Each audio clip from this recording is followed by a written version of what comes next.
Hello, I hope you're all having a grand weekend out there. It's just a quick video that I thought I'd pull together for all you kitchen absolute beginners. So if you're someone that's super savvy in the kitchen, then just keep scrolling. But this is for someone that's maybe not had the kitchen skills, or they're just setting up home for the first time, and they want to get an idea of what they absolutely need as a bare minimum in the kitchen. So, kit. What kit do you need? What kit do you need? So, pots and pans. 3 basic pans, I think. Decent sized saucepan with a lid. If you get one with a handle on the other side as well, increase your the safety angle, because these things can obviously get quite heavy. So this will be super duper for any kind of veggies really, pasta, rice, etc, etc. Small saucepan, boiling eggs, tins of beans, and leftovers, whatever. That's a milk pan. Decent sized frying pan. One that's got quite a bit of depth to it.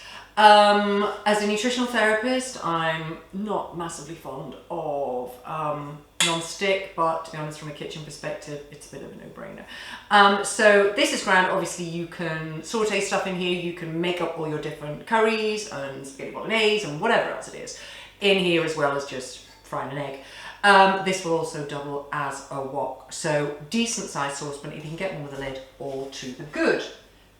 For your oven, you'll build these up over time, but baking trays. If you spend a little more, you'll get one that won't buckle when you put it on the heat, because you will want to use it on the hob as well, and the really thin ones just make life a bit difficult because they'll buckle. And also, if you're going to be working with your oven, please invest in some oven gloves. Don't use your tea towel. Sooner or later, you're going to burn yourself, or there's going to be an accident. So, oven gloves, do it. A sieve. Obviously, for draining stuff. Get a metal one. Plastic ones, in no time at all, you'll find that you've left it too close to the hob and it's melting and whatever. That will last you forever. Scales. Now, I used to have a really lovely set of balance scales. They look gorgeous, but the digital ones are much more precise, obviously, and plainly take up zero storage space. So digital scales I would recommend. Cheese grater, don't really need to say more about that, but the box ones just make your life a bit easier. Measuring jug, don't try and guess. Pyrex one, again, will last forever. Mixing bowls. Similar to your baking trays, you'll start to build up a collection of these, but just start with a really decent sized one.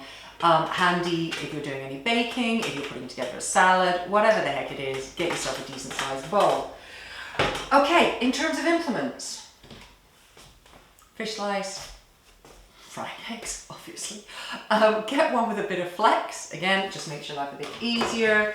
Spatulas, you'll build up a collection of these. Super handy, just for making sure that you get the very last of anything out of your bowl. And probably the best implement as well for flipping an omelette. Or rather, turning an omelette over, folding it over. Tongs. Super precise, so you're not getting any splashing when you're just flipping anything over. Meat, veggies, whatever it is. Also useful for pulling out spaghetti from the pan. Collection of plastic and wooden spoons, etc. Again, you'll build up a collection, but start with a wooden spoon and a plastic one that's got quite a decent bowl to it. Decent sized chopping board. Knives.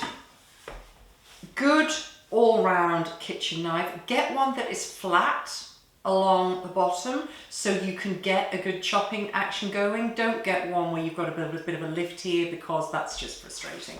Yeah, you want to be able to chop. Small paring knife, because you don't always want to use your big knife. Serrated, cutting bread, cutting tomatoes, whatever it is. And finally, I think a vegetable peeler. You can use the small knife, but there's just more waste doing it that way. So this is the kind that I grew up using. Lots of people prefer these. It's just up to you. So there's your basics. Yeah, if you're setting up home for the first time or starting cooking for yourself for the first time, if you've got that stuff, you're pretty much good to go for anything. Okay, hope that's helpful, and I'll talk to you again soon.